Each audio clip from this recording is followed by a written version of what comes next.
Assalamualaikum warahmatullahi wabarakatuh. Pemirsa channel TV yang budiman, hari ini kita akan membahas satu topik yang sedang hangat di media sosial, yaitu seputar perekonomian negara kita. Kita bahas dalam pandangan Islam tentang ekspor ilegal biji nikel ke China.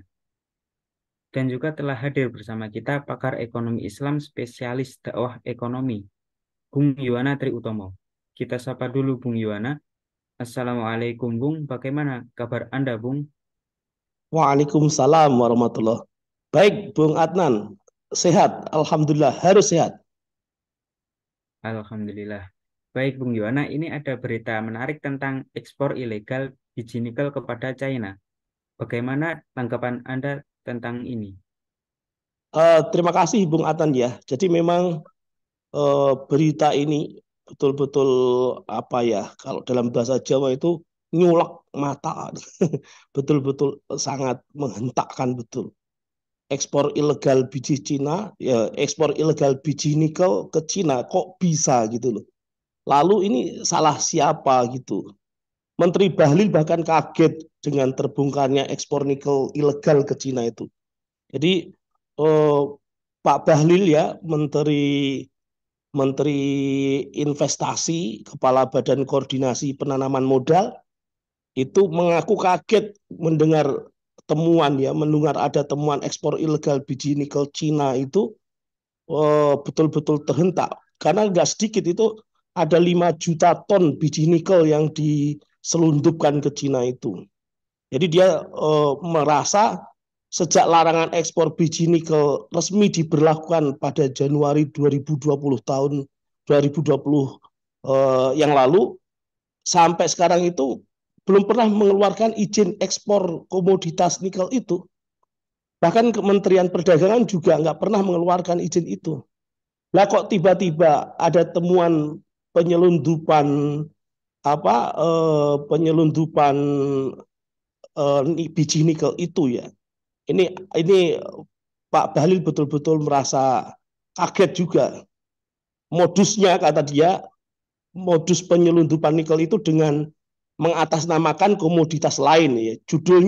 Misalnya judulnya pasir besi, tapi di dalamnya ada biji nikel.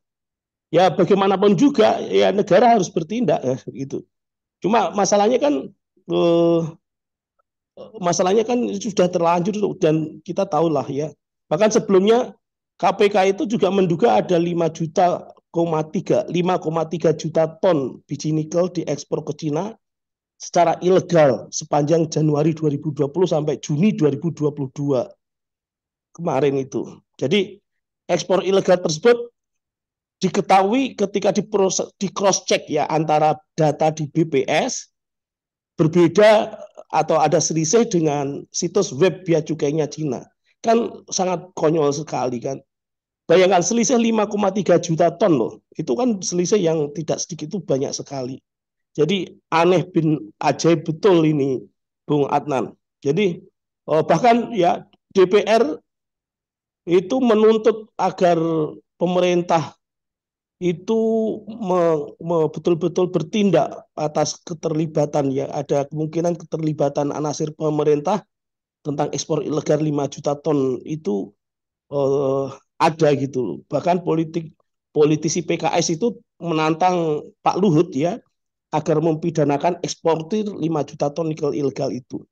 Jadi ekspor ilegal biji nikel Cina ke Cina itu kalau tidak ditindak ini berarti ada indikasi memang ada backingan, ada dilindungi oleh backing yang sangat kuat. Orang kuat yang kemudian dibalik penambangan ilegal biji Cina itu. Nah, pemirsa channel TV yang budiman, Bung Adnan, ya, beberapa catatan saya malah justru menganggap aneh ya. Aneh, kenapa Menteri Investasi Pak Bahlil itu merasa kaget?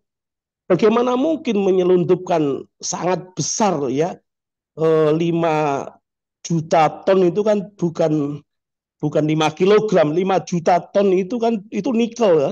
Bahkan selama 3 tahun dan lewat depan hidung pemerintah sendiri kok bisa tidak diketahui itu bahkan tidak diapa-apakan, tidak dicegah, itu gimana? Di mana peran negara? Itu. Jadi selama ini kan membuktikan kalau kemudian negara itu jika berhadapan dengan oligarki tidak ada perannya sih, dia apa tunduk gitu pada oligarki itu. Sementara kalau kepada rakyat sangat tega sekali. Teganya Masya Allah, setengah mati. Astagfirullahaladzim. Harusnya fungsi pengawasan negara itu dijalankan atas dasar ketakwaan kepada Allah Subhanahu wa taala. Jadi kalau sudah ada atas takwa kepada Allah Subhanahu wa taala di dalam hati pelaku negara, pengawasan terhadap perdagangan luar negeri seperti ini, backingnya ya Allah Subhanahu wa taala. Kalau sudah backingnya Allah, bismillah, Allah yang akan mengatur semuanya. Intinya keimanan. Intinya pada keimanan pelaku negara. Nah, apalagi ini kan Indonesia ini kan mencanangkan mau maju dengan visi emas tahun 2045. Indonesia menjadi negara maju. Nah, kalau tidak didukung oleh keamanan, ya, selundupan masih ke sana kemari. Terus tidak didukung juga oleh bidang-bidang yang lain, bidang pendidikan, sosial budaya, politik dan sebagainya. Mana bisa gitu loh. Kalau PBB bilang gagal sistemik ya, dan ini menuai pro kontra kan, menurut saya bukan gagal sistemik ya, Bung Adnan ya. Yang tepat adalah sistem yang gagal. Jadi kapitalisme ini sistem yang gagal. Kapitalisme gagal meraih tujuan bernegara, khususnya dalam mensejahterakan kehidupan bangsa. Jadi itu bukan gagal sistemik, tapi sistem yang gagal. Kapitalisme itu gagal, sistem yang gagal. Nah, resepnya kalau mau maju itu tinggalkan paradigma lama. Paradigma kapitalisme harus ditinggalkan. Ganti dengan paradigma baru, yaitu sistem ekonomi Islam. Jaminannya adalah Allah Subhanahu wa taala. Begitu. Kan jelas sekali di Quran surah Al-A'raf ayat 7 itu, Al-A'raf ayat 96 itu, walau anna ahlal qura amanu wattaqau lafatahna alaihim barakatim minas sama'i wal ardh walakin kadzabu fa akhadnahum bima kanu yaksibun. Dan sekiranya penduduk negeri beriman dan bertakwa, menjadikan Allah sebagai backingan untuk menjalankan tugas-tugas mereka pada posisinya masing-masing, termasuk dalam pengawasan perdagangan luar negeri ini, pasti kami akan melimpahkan lafatahna alaihim barakatim minas sama. Pasti kami Allah akan melimpahkan kepada mereka berkah dari langit dan bumi. Walakin kadzabu, tetapi ternyata mereka mendustakan ayat-ayat kami. Ya, maka kami siksa mereka sesuai dengan apa yang telah mereka lakukan. Auzubillah. Makanya kemudian berita ini betul-betul kalau orang Jawa bilang nyulak mata gitu. Nauzubillah min dzalik, ya Allah. Itu. Itu tanggapan saya, Bung Adnan ya. Terima kasih. Terima kasih Bung Adnan. Assalamualaikum warahmatullahi wabarakatuh. Waalaikumsalam. Subhanallah, terima kasih Bung Yuwana atas tanggapannya. Semoga tetap semangat mendakwahkan ekonomi Islam selamanya. Amin ya robbal alamin.